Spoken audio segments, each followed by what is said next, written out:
কর্মসূচির ফলে প্রধানমন্ত্রী গ্যাজেট প্রকাশ করলেন। তারেক রহমান জরুরি মিটিংয়ে 15টি গ্রেড সংশোধনের সিদ্ধান্ত নেয়। তো বন্ধুরা, এই বিষয়টি নিয়ে আজকের এই ভিডিওটিতে বিস্তারিতভাবে আলোচনা করতেছি, তাই ভিডিওটি শুরু থেকে শেষ পর্যন্ত মনোযোগ সহকারে দেখার জন্য অনুরোধ রইল।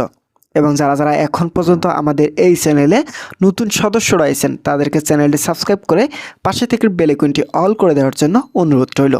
তো বন্ধুরা, সরকারি চাকরিজীবীরা যে কর্মসূচি দিয়েছেন, এই কর্মসূচির আগেই নবম জাতীয় বেতন স্কেল কার্যকর এর লক্ষ্যে তারেক রহমান জরুরি একটি বৈঠকের আয়োজন করেন। আজকের এই বৈঠকে উপস্থিত ছিলেন পে কমিশনের চেয়ারম্যান জাকির আহমেদ খান, স্বরাষ্ট্রমন্ত্রী সালাউদ্দিন আহমেদ, এমপিভুক্ত শিক্ষকদের বেতন বৃদ্ধির জন্য শিক্ষামন্ত্রী, অর্থমন্ত্রী আমির খসরু, রিপোর্ট পর্যালোচনা কমিটি সহ বিভিন্ন অর্থনীতিবিদরা অংশগ্রহণ করেন। তারা সবাই বেতন বৃদ্ধির জন্য তারেক রহমানকে বাজেট বরাদ্দের বিষয়ে অবগত করেন। এছাড়াও অর্থমন্ত্রী আমির খসরুকে বলা হয়েছে, যদি এই সরকার নবম জাতীয় বেতনের স্কেল কার্যকর করতে ব্যর্থ হয় তাহলে 22 লক্ষ সরকারি চাকরিজীবীরা বিষয়টি ভালো চোখে দেখবে না।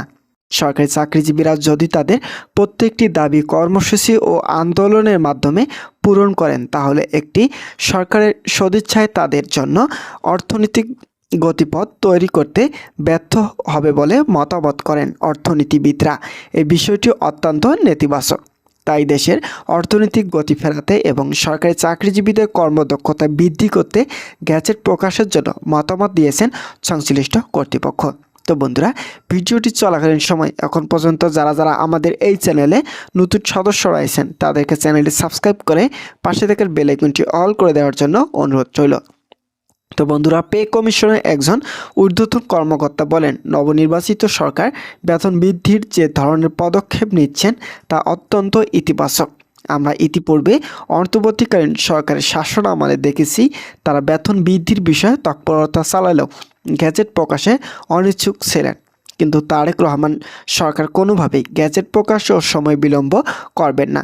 তিনি অত্যন্ত যৌক্তিক আকারে একটি বেতন কাঠামোর বাস্তবায়নের জন্য কমিশনকে নির্দেশ দিয়েছেন। কমিশন তাদের সিদ্ধান্ত মোতাবেক সকল কার্যক্রম করবে।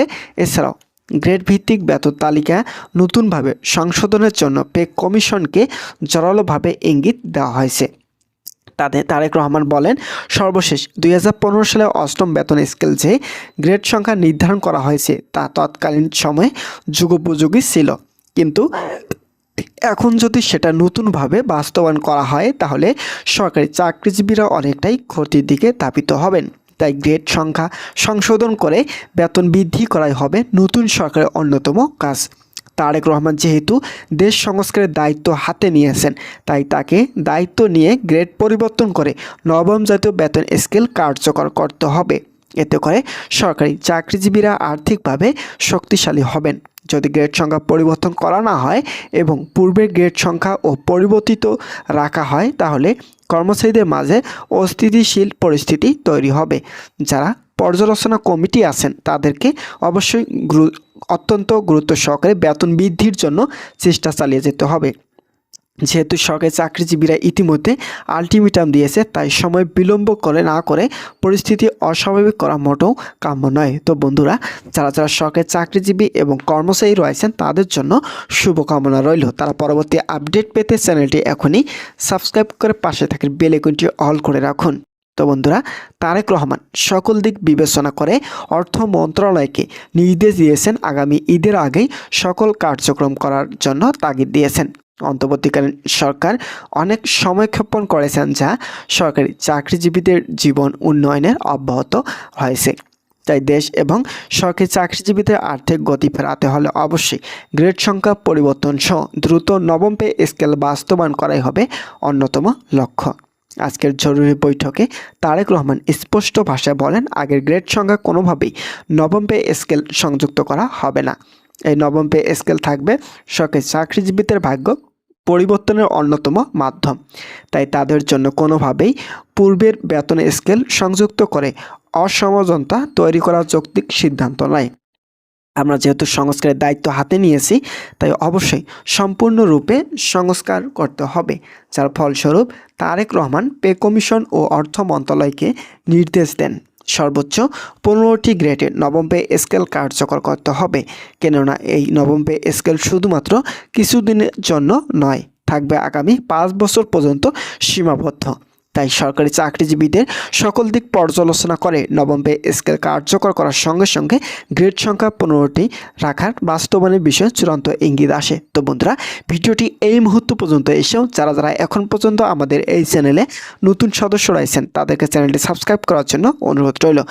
সংশ্লিষ্ট কর্তৃপক্ষরা জানায়, নবম জাতীয় বেতন স্কেল কার্যকর করার পাশাপাশি সরকারি চাকরিজীবীদের সকল ভাতা পরিবর্তন করা হবে। কেননা শুধু বেতন বৃদ্ধি করলে আর্থিক গতি ফিরে আসবে না। যদি পেনশন সুবিধা ও বাৎসরিক ইনক্রিমেন্ট সহ বাসা ভাড়া পর্যাপ্ত পরিমাণ বৃদ্ধি না করা হয় তাহলে সরকারি চাকরিজীবীরা ক্ষতির সম্মুখীন হবে। তাই তাদের সকল ধরনের ক্ষতি থেকে রেহাই পেতে হলে অবশ্যই গ্রেড সংখ্যা পরিবর্তনের পাশাপাশি সকল কিছু দিক পর্যালোচনা করে চূড়ান্ত পদক্ষেপ নিতে হবে।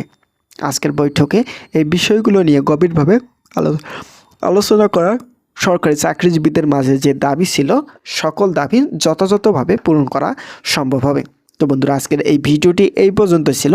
আশা করছি আজকের এই ভিডিওটিতে ফলে অনেক উপকৃত পেয়েছেন। যদি কোনো ধরনের উপকৃত পেয়ে থাকেন তাহলে অবশ্যই চ্যানেলটি সাবস্ক্রাইব করে পাশে থাকা বেল আইকনটি অল করে রাখবেন। ধন্যবাদ সকলকে।